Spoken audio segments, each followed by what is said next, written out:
നമസ്കാരം, മലയാളി വാർത്തയിലേക്ക് സ്വാഗതം. പത്തനംതിട്ട പുല്ലാട് മുട്ടുമണ്ണിൽ നാടിനെ നടുക്കുന്ന അപകടം. ഇന്നലെ രാത്രി KSRTC ബസ് കാറിലിടിച്ച് ദമ്പതികൾക്ക് ദാരുണാന്ത്യം. സംഭവത്തിൽ ബസ് ഡ്രൈവർ നിജിലാൽ അറസ്റ്റിലായി. അപകടത്തിൽ മരിച്ച വെട്ടുമണ്ണിൽ VG രാജനെ കാർ വെട്ടിപ്പൊളിച്ചാണ് പുറത്തെടുത്തത്. രാജന്റെ ഭാര്യ റീന രാജൻ ആശുപത്രിയിൽ വെച്ചാണ് മരിച്ചത്.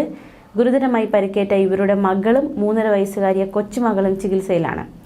പുല്ലാട് കനാൽ പാലത്തിന് സമീപം രാത്രി 9:20ഓടെയാണ് ഇത്തരത്തിലൊരു അപകടം ഉണ്ടായത്. തിരുവല്ലയിൽ നിന്നും പത്തനംതിട്ടയിലേക്ക് വന്ന ബസ്സായിരുന്നു.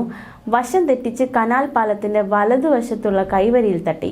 ഇവിടെ നിന്ന് നിയന്ത്രണം വിട്ട് എതിർദിശയിൽ വന്ന കാറിലേക്ക് ഇടിച്ചു കയറുകയായിരുന്നു. റാന്നി പഴവങ്ങാടി സ്വദേശികളായിരുന്നു കാറിലുണ്ടായിരുന്നത്. മരിച്ച വെട്ടുമണ്ണിൽ VG രാജനെ കാർ വെട്ടിപ്പൊളിച്ച് പുറത്തെടുത്തപ്പോഴേക്കും മരിച്ചിരുന്നു. തിരുവല്ലയിൽ നിന്നുള്ള അഗ്നിശമന സേനയും കോയിപ്പുറം SI S ഷൈജുവും നാട്ടുകാരും ചേർന്നാണ് രക്ഷാപ്രവർത്തനത്തിന് നേതൃത്വം നൽകിയത്. എന്തായാലും നടക്കുന്നൊരു അപകടം തന്നെയാണ് ഉണ്ടായിരിക്കുന്നത്. നമുക്കറിയാം, റോഡ് അപകടങ്ങൾ ഇപ്പോൾ വർദ്ധിച്ചുകൊണ്ടിരിക്കുകയാണ്. പ്രത്യേകിച്ച് വാഹനങ്ങളുടെ അമിത വേഗതയാണ് ഇത്തരത്തിലുള്ള ചില അപകടങ്ങളിലേക്ക് നയിക്കുന്നത് എന്നതും ഒരു യാഥാർത്ഥ്യമായി നമുക്ക് മുന്നിൽ നിൽക്കുന്നു. അതേസമയം മറ്റൊരു സംഭവം കൂടി നോക്കാം. നാടിനെ ഏറെ ഞെട്ടിപ്പിച്ച വയനാട് DCC ട്രഷററുടെയും മകന്റെയും മരണത്തിലെ ദുരൂഹത പോലീസ് അന്വേഷിക്കും. പോസ്റ്റ്മോർട്ടത്തിന് ശേഷമായിരിക്കും തുടർ നടപടിയെന്ന് പോലീസ് അറിയിച്ചു.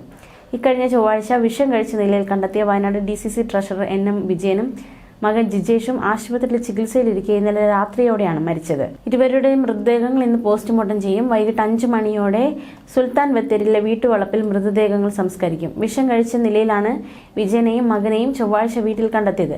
ഗുരുതരാവസ്ഥയിലായ ഇരുവരും ഇന്നലെയാണ് മരിച്ചത്. കോഴിക്കോട് മെഡിക്കൽ കോളേജിൽ ചികിത്സയിലിരിക്കെയാണ് മരണം. സംഭവത്തിൽ വിശദമായ അന്വേഷണം നടത്തുമെന്ന് പോലീസ് അറിയിച്ചു. ആത്മഹത്യാ ശ്രമമെന്ന വിലയിരുത്തലിൽ വിജയന്റെ വീട്ടിൽ പരിശോധന നടത്തി. പക്ഷേ ആത്മഹത്യാക്കുറിപ്പുകളൊന്നും കണ്ടെത്തിയില്ല. മരണത്തിന് പിന്നിലെ കാരണം ഉൾപ്പെടെ പോലീസ് അന്വേഷിക്കും.